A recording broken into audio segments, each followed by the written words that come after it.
What's up, everybody? This is Dr. Roch Herold, author of Dare to Live Well, the ultimate guide to building generational health. And we are doing these Dare Champion interviews, and they have been phenomenal. So, moving right along, I am excited to be here with current husband and father, right, of 3 children, I believe. Yep. Photographer of 9 years, and a business owner who is living on purpose. And you've been a business owner for about, I'd say about eight years. Yeah, I want to say I got started about 2016. Yeah. Ladies and gentlemen, I introduced to some and reintroduced to others. Mr. Kevin Ewing, what's going on? I wish I had the applaud button. Does the studio have an applaud button?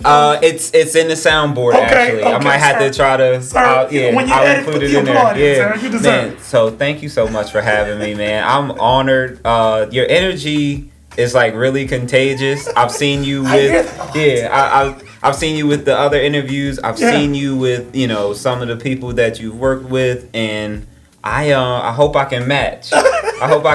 You're already there. Yeah, because I'm like, all right, I feel like you don't look like you got a bunch of years on me, but I'm like, how can I get my energy level to where you are? So no, I aspire to write a book as well. That's awesome. I'm just I'm trying to figure all this stuff out. Managing the wife, the kids, the business. You are one of the reasons that, I was talking with my wife Joyce, and I said, man, who can I interview with this topic? Because, the whole goal of this, of these interviews was to just reach across industries. I didn't want the Dare to Live Well to only really be about healthcare, because it's a larger discussion. Right. It's a larger theme of daring to do something, one that's on purpose, that's thinking outside the box, that's going to impact you and your family and generations, right, and all of that. So, to me, it was just really a matter of, who are people that are just doing it right now, and who are not just, following the crowd, but just, stepping outside the crowd, doing something different. And you and I, we both are business owners in Harford County, Maryland. And currently, just so you all know, all of these, all of the production and the talks that we've been doing, the podcast, I guess, that we've been doing, have been at your studios, which is Harford Haven. Yes, Harford Haven Studio. Right? We're right here in Bel Air, Maryland. And so when you look at the website, or when you just see us online, you may see a lot of photography equipment, but it's so much more than photography.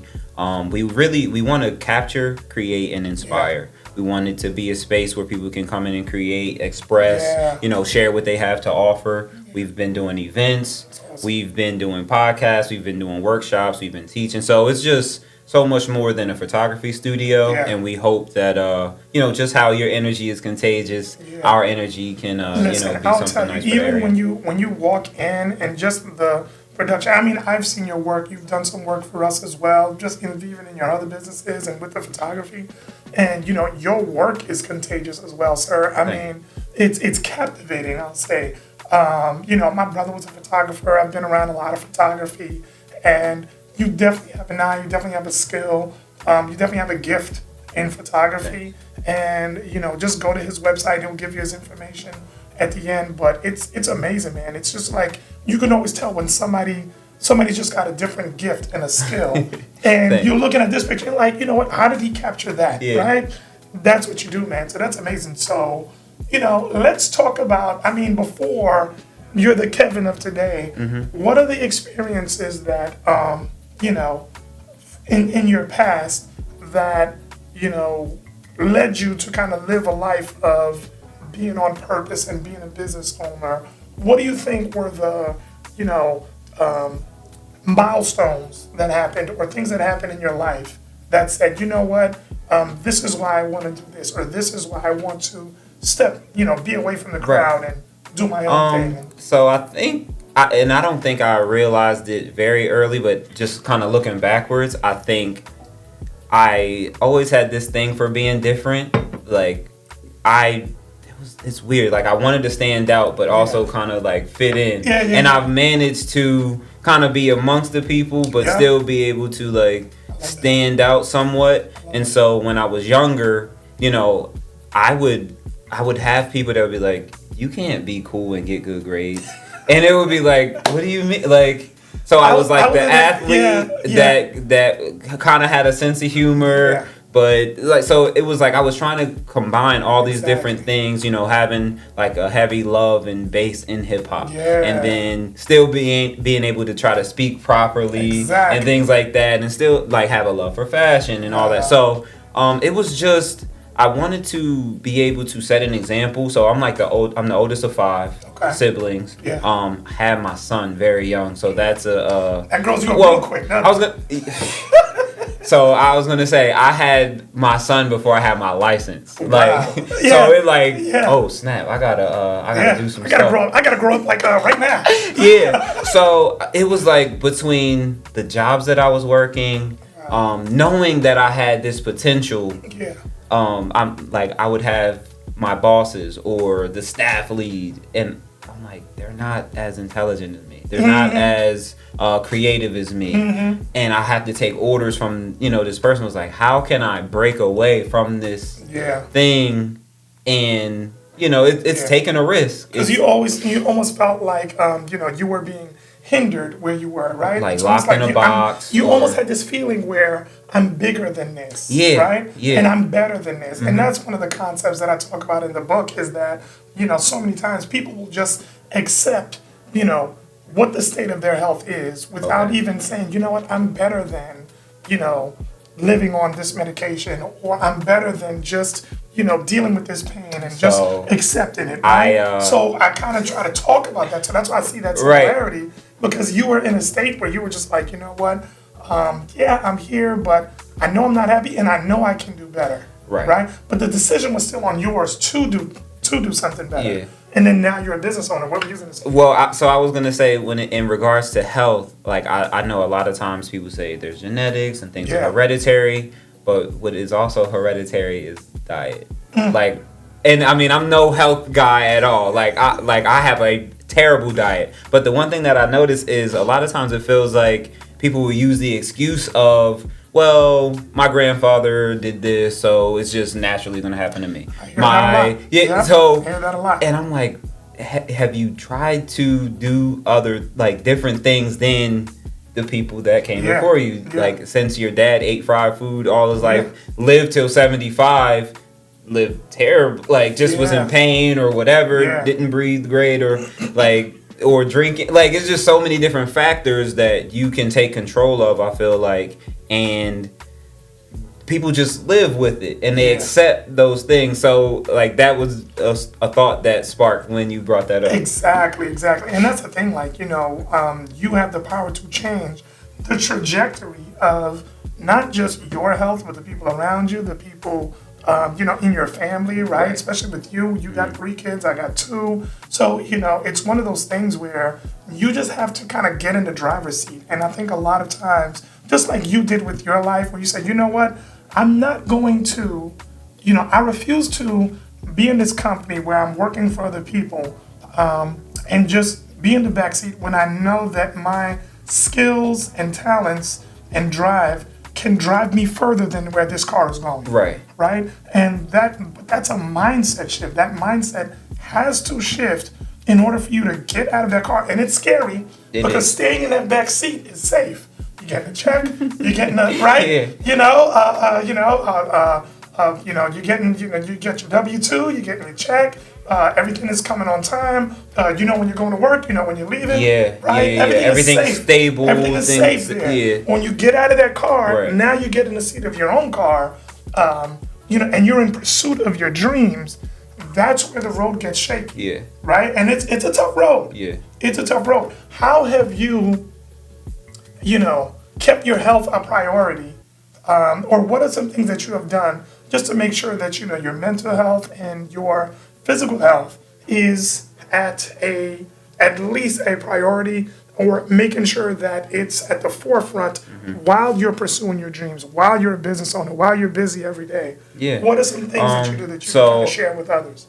my dad, he just had a crazy love for football. I'll still run into people now that's like, man, in 1980, your dad, Wow. he did this, that, and the third. Generational impact. Yeah, so Wow. I just grew up, into sports. Like he was showing me Georgetown Hoyas, There you go. John Thompson, Allen Iverson, Alonzo Yep. Mourning, stuff like that. Yep. And so just naturally, I just played basketball, played football growing up. And as I got older, if it's the thing that you've done for so long, it's just hard to let it go. So I've always tried to just keep some kind of activity up.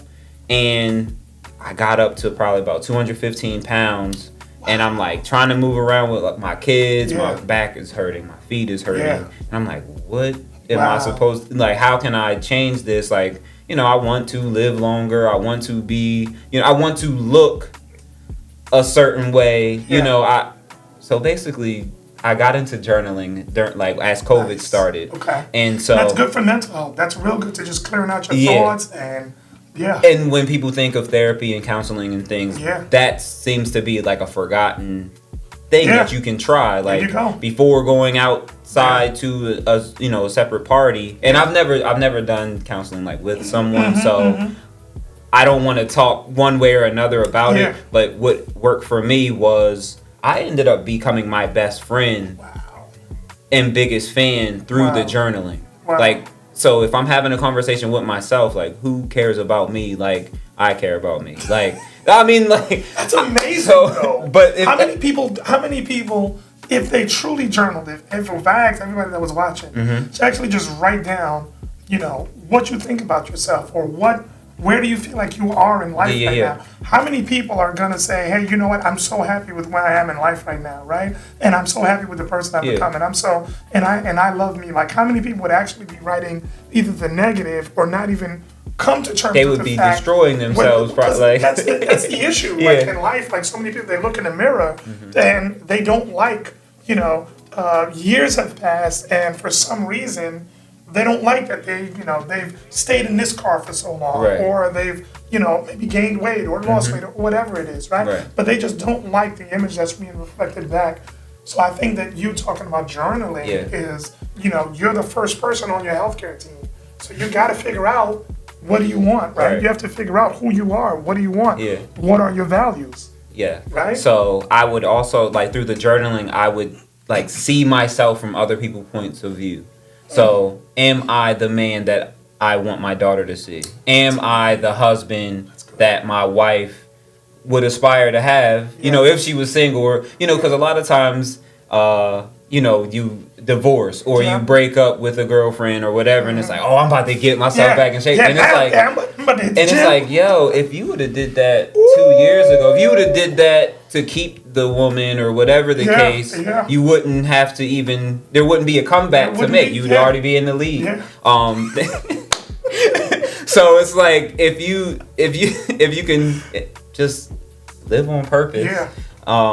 But yeah, I got on the elliptical Yeah. because I was running. My goal was to be able to run like 4 or 5 miles Okay. in like a 45-minute span. Yeah. And I was running in the neighborhood, and like I said, my feet hurt, my back hurt. Yeah. And so I would go to the Y and I would use the elliptical. So it's like less Yeah. strain, like Yeah. stress on. Smart. That's Yeah. something the chiropractor would have told you. Just Oh. less Okay. impact stress. Yeah. Just keep that in mind. So even like Right. yesterday, I did 8 miles on the elliptical. Awesome. And this is like 4 years later, Yeah, because yeah, I yeah. started doing that in like 2020. But it like 25 minutes was hard for me to do on that same machine. Especially when you're just starting. Yeah. Yeah. So it's not gonna, like, if I'm saying I did 8 miles yesterday. Yeah. It did not happen overnight. It was like gradual. It was trying different techniques, long strides, short strides. I have a playlist in my Apple Music. It's called Run for Your Life. Like, Yeah. I have this stuff that is, keeps me moving for 2-3 hours. And so the journaling, the exercise, I got into CrossFit once I got my weight down Yeah. to work on the strength training. And now I'm around other people that care about You have their that health, environment. care about, changing their eating habits and things Yeah. like that. My instructor he just told me to get a food scale. There you go. And I'm like, a food hell are you? I'm supposed to. And he was like, hey, if you're being intentional, if you're living on purpose, if you're eating on purpose, you're not gonna eat because you're bored. You're not gonna, you're gonna go and get the things that is for your body to have. And I'm like, oh god, that's good. That's living on purpose. So it's basically, you change your mindset. You build some consistency and some discipline, because it does take discipline. That's what it sounds like. Consistency. You can't just do it for 1 week and expect changes. Patience, and then you also had a team of like-minded people. Right. That would help you, just like you're building a healthcare team. You're building that accountability team. Right. That would keep you in the new form, so that as you're driving that car and as you're pursuing your dreams and you're living on purpose, because we're all gonna, tend to fall or maybe get distracted. And that's the next question that I was gonna have.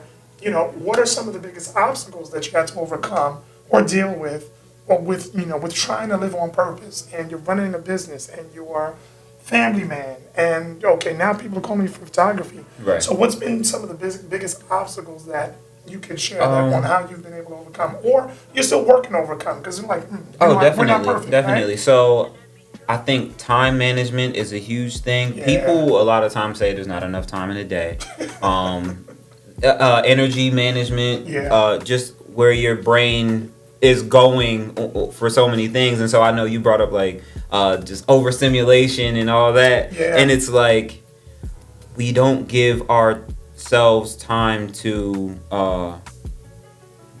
be with ourselves. You take your phone in the bathroom. Use your phone in the car. Like, when are you ever detached from everything, to just say, whew, take a breather. So one of my biggest obstacles is like, I want to give everything to my wife and kids, and I'm not always making money when I'm with my wife and kids. I have to be away from them, and so I'm a giver. Like I hate saying no to people. So it's like, when people are asking me to do different things, it's like, okay, I can make this work too. I can make this work too. The bigger distractions I feel like is social media. A lot of times I'm trying to convince people to get off of social media. Like, put something up and get off. Like if I could run how many books can you be listening to while you're scrolling through this for like an hour or two or more? So now my car has kind of become a rolling university. Like, I have a book playing. I have I bootlegged a couple books every now and I was trying to find the audio book, so I had to buy the audio book, but then I found the PDF of the book. I'm giving them the money on one end, like I want to be able to read it and hear it at the same time. And that was the other thing. I wanted to applaud you for this as well, because it gives your readers a chance to see who you are. Like, a lot of times you just, man, who is this guy? Okay, he's a doctor. I think when people see the title of doctor, they just like, they automatically think, oh, well, he's on a pedestal way somewhere. above me, or I can't talk to him. And so a lot of times when I'm going into getting a book, I will YouTube the author. That's awesome. And then, a lot of times they're talking about what's in the book, so I can be like, oh, if they're giving this away for free, I know if I pay for this book, I'm going to be getting so much more. But I think you just have the personality that doesn't, I don't know, necessarily give author or doctor But you know what? That's why, because remember, I came here for a photo shoot for the book. But there was a previous photo that I had, and it was just me sitting on the couch, and it just said conversation. And it's funny because I didn't know, like, when I was writing the book, in the midst of pandemic, and I started to pen the book, I didn't know that I was going to be doing all of this stuff on the tail end of it. But it's just the next, living on purpose. It's just like the next phase. Okay, this is done, but how do I get people to learn about it? It's really a matter of, having conversations with real people. Like, I know, all of these, big name, doctors and people. But I just wanted to talk to just people, just everyday Right. people. And I spoke to some doctors and some healthcare providers, but I wanted to talk to people outside of healthcare too. Yeah. Because guess what? People outside of healthcare, those are the people that need it as well. So I wanted to have that conversational. So that's why if you're looking at the book cover, I'm actually sitting on the couch like I'm in your living room. Yeah. Right? And I'm just saying, look, let's have a talk. 1, are you healthy? 2, are you putting blind trust in a broken Right. healthcare system? 3, who are the people you have on your healthcare team, right? 4, you have the power to change it and make the right decisions because it's going to impact everybody around you. And also, watch out for this in the industry, watch out for that in the industry, and live your best life. I was right? gonna say, I feel You know? like you're giving health and wealth a beautiful look. Wow. Like so I went to InvestFest last year. I'm in Atlanta with. Hey, let me know about that because I didn't know Okay. about that. Yeah. good. I'll get with you. Health is wealth, people. But they were saying we need to make like education sexy again. Wow. And so you got 2 good-looking guys sitting here. We're talking about a book. He's written a book. He owns a business. I'm trying to write a book. Yeah. And I feel like seeing someone that looks like you, talks Yeah. like you, feels the same, can communicate in almost like I Yeah. feel like I'm a translator. Yeah. I feel like I'm gonna go and get this information from Yeah. one place and I can bring it translate to someone Wow. that didn't know they needed it, Yeah. didn't know it was out there, didn't Yeah. know it could help them, and I feel like you're doing the same thing Yeah. where there's so much, like I've never heard the term generational health. Wow. And I'm like, oh, like you can change the trajectory of your like family Yeah. by taking care of yourself, and I think that's like a cool concept. So Yeah, and I mean, back in the day, healthcare was just for, and even today, if you really want to look at it, there's still the haves and the have-nots in healthcare. And so now that, I have access to, just the knowledge and information, I've been in practice for well over 15 years, and I'm seeing the trends in the industry. I love how you stated where, yes, I am taking all of this knowledge that I have, but I'm trying to put it in bite-sized pieces where people understand, hey, listen, hypertension is really not that complicated. Diabetes is really not, lower back pain, it's really not that complicated, right?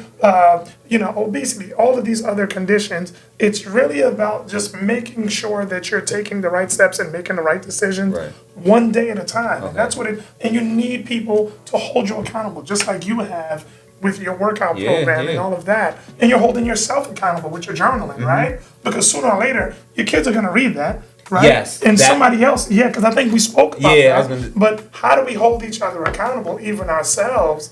And that's what it's all about. And, and it's amazing that you said that, because,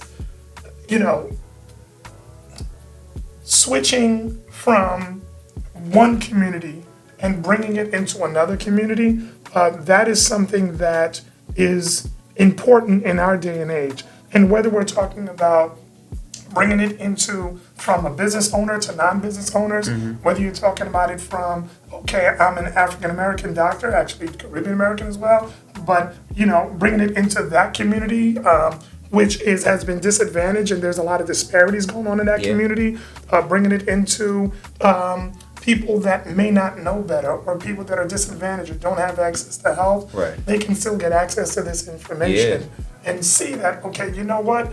It is not that hard. I just have to, it's mindset first. I got to dare, to do something different about my life. And so what's funny about the book is you'd actually be saving a ton of money by buying the book. Like, I'm just thinking about it, like, if you go and take in the information that's in the book, Yeah.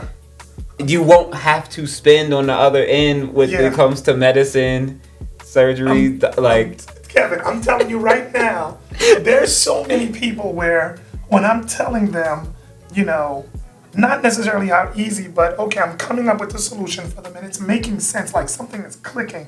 Where, I've been dealing with this pain for 9 years or 10 years. And okay, well, first we have to address the disc. Then we've got to just get rid of motion. Okay, see this on the x-ray? That's why it's hurting. Right. So we just have to make sure this, can open up or be in this position so it's, not in as much pain. And then from there, we're going to stop doing this, stop doing that. And then once they start seeing how much better they're doing. I've had so many patients who were mad that, they found us, after depleting resources and wasting time and Right. spending money on all these other things that didn't help. And that's why it's so important to have people that you trust and people that,